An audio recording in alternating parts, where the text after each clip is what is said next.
Hai Sobat Mobi, kali ini bersama gue Fadli. Nah, sekarang gue lagi ada di Gias 2023 dan sedang berkesempatan untuk mereview salah satu bintang Gias 2023 yaitu Mitsubishi X-Force atau yang nama konsepnya adalah Mitsubishi XFC. Nah, kalian mau tahu seperti apa first impression saya sama mobil yang baru aja launching di Gias ini? Yuk langsung nonton YouTube Mobi, tapi sebelum kalian nonton jangan lupa like, share, and subscribe YouTube Mobi. Yuk check it out! Oke, kita mungkin langsung bahas desain depannya aja kali ya. Desain fascia depan mobil ini tuh bentuknya seperti dynamic shield. Memang itu adalah bahasa desain terbarunya Mitsubishi buat di X-Force ini. Makanya kenapa sekarang semua Mitsubishi itu namanya ada X-nya depannya ya. Ada expander dan salah satunya X-Force ini. Karena memang desain dynamic shield itu berbentuk seperti huruf X ya. Kita bisa ngelihat dari sini naik ke atas dan bagian situ juga naik ke atas gitu seperti membentuk huruf X. Jadi mobil ini memang merepresentasikan bahasa desain dynamic shield terbaru dari Mitsubishi. Nah, yang paling menarik nih kita lihat di lampunya.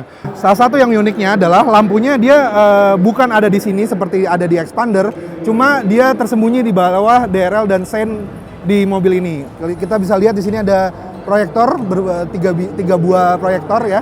Jadi mobil ini ketika lampunya mati terlihat seperti tidak memiliki lampu depan gitu. Tapi ketika nyala, dia nyalanya dari klaster bawah sini semuanya tiga-tiganya, baik lampu jauh dan lampu dekat. Cukup unik ya. Nah, ini kelihatan kalau desain tadi barusan dia desainnya sampai bawah sini. Jadi cukup unik sih desain Mitsubishi X-Force ini. Nah, berlanjut ke grillnya, ini kita bisa ngelihat ya semua grillnya ini berbentuk seperti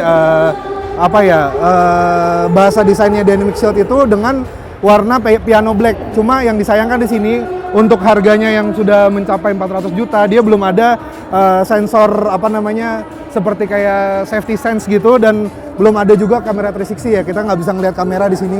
Jadi ya mungkin itu salah satu sisi kurangnya dari Mitsubishi X-Force ini. Cuma secara overall desainnya memang sangat-sangat keren sih. Nah, kita lanjut nih bahas sampingnya dari mobil ini karena memang terkenal Mitsubishi itu kan sebagai mobil-mobil yang desainnya itu boleh dibilang cukup radikal ya. Nah, kita lihat dari desain samping mobil ini tuh kita bisa lihat atapnya memang agak sedikit melandai ya. Cuma memang dia tidak terlalu turun gitu ya seperti layaknya kereta gitu ya. Dia lebih tinggi, jadi sebenarnya ini kayak campuran antara crossover dan SUV sih. Jadi memang bentuknya terlihat seperti crossover, cuma perawakannya seperti SUV medium kalau boleh dibilang. Jadi ruang kepalanya itu kalau dibilang Mitsubishi dia memang katanya yang terlega di kelasnya. Apakah headroomnya memang benar-benar lega karena tinggi saya 191 cm, nanti kita lihat di atapnya lega apa enggak gitu. Nah, kalau udah selesai ngebahas sampingnya, yuk kita langsung main ke belakangnya.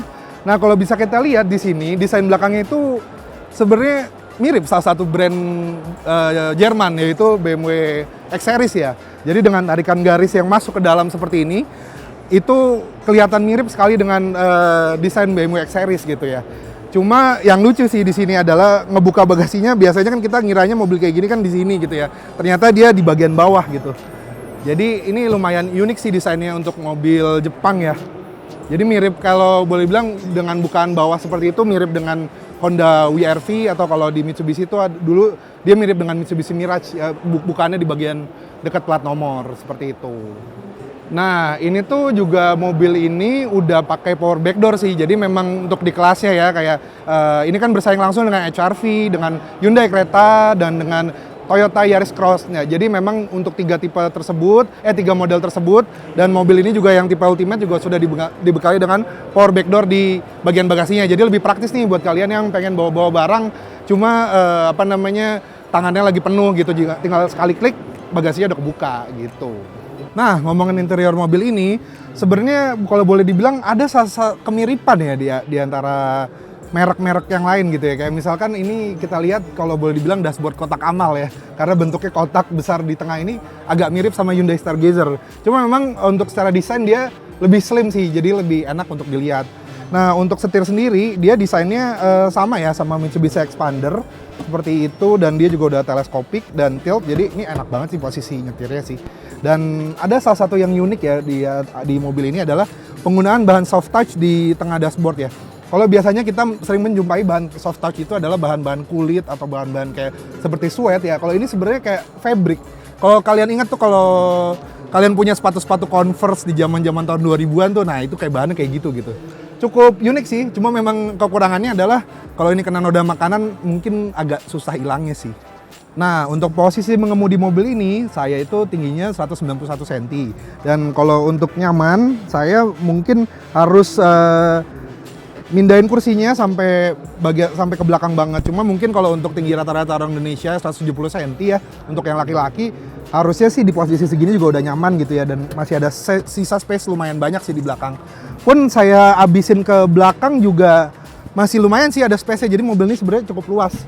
Nah, untuk driving position ya, memang terkenal Mitsubishi itu adalah salah satu mobil yang diciptakan untuk entusias ya. Jadi memang enak banget sih posisinya untuk nyetir, dan ya walaupun sedikit disayangkan gasnya modelnya bukan yang piano seperti di bawah, cuma masih model gantung.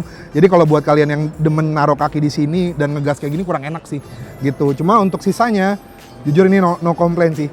Untuk gua yang badannya lumayan besar dan tingginya lumayan tinggi, ini masih ada sisa space yang lumayan dan nggak mentok kaki gitu. Jadi kalau untuk jalan jauh, dia nggak pegel atau nggak kepentok-pentok jadi sakit gitu. Nah, membahas instrumen cluster di mobil ini juga merupakan salah satu desain yang menurut saya oke banget nih. Karena kenapa? Desainnya itu mirip banget sama desain mobil Jerman. Kalau boleh dibilang, tadi kan bagian belakangnya sudah mirip dengan desain BMW juga ya. Nah, ini di sini juga mirip banget nih. Jadi dengan penempatan hazard di tengah seperti ini dan instrumen cluster yang berbentuk segaris gini, AC-nya ini sangat mirip dengan BMW X Series atau BMW 3 Series gitu ya. Jadi memang kelihatan sangat elegan lah ya, elegan dan sekaligus keren gitu loh, simple, minimalis. Nah, untuk dia punya pengoperasian AC dan tombol-tombol buat mengatur fungsi mobil, ini juga saya suka banget nih. Jadi bentuknya ini kayak kokpit pesawat ya. Jadi kita pencet ke bawah kayak gitu, dan semuanya itu adalah tombol fisik. Jadinya memang sangat nyaman untuk dipakai ketika sedang nyetir. Kita tidak perlu lagi meraba-raba atau mengira-ngira ini tombol mana yang saya pencet. Jadi tinggal pencet aja, dan kita juga udah bisa menghafal posisi dari letak instrumen cluster ini sehingga mudah untuk dioperasikan ketika mengemudi. Instrumen cluster model ini tuh biasa kita temukan kalau di pabrikan Eropa tuh ada di Peugeot 2008, Peugeot 3008. Kalau di mobil Jepangnya biasanya yang pertama kali adalah Suzuki Ignis gitu ya, yang modelnya seperti tuas pesawat seperti ini. Keren sih, saya suka banget sama desain penempatannya.